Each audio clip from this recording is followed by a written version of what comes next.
This is the Lone Crater YouTube. We hope this video helps. You start by verifying service and clearing temporary network errors.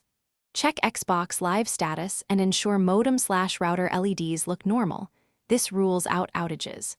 Once confirmed, power cycle devices.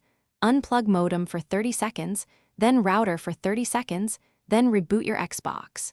Use a wired Ethernet connection for this first test because it removes Wi-Fi variables and shows whether the console can reach the network directly. Doing this simplifies troubleshooting and isolates whether the problem is wireless or broader.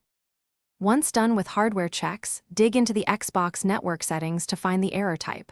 Run the built-in network connection test. It reports IP, DNS, gateway, and NAT state so you know what failed. If DNS fails, switch to 1, 1, 1, 1 or 8, 8, 8, 8 to bypass ISP DNS issues. If NAT is strict or moderate, enable UPnP on your router or forward ports 3074 TCP and UDP.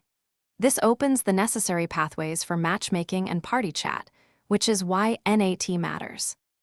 Now finalize by retesting the connection and signing into Xbox Live.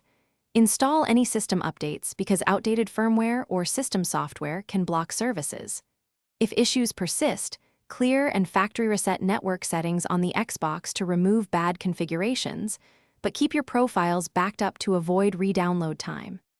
As one troubleshooting tip, if all else fails, test the console on a different network or use a different router. This quickly shows whether the fault is your home equipment versus the console or account. Thanks for watching. Consider subscribing if we helped you.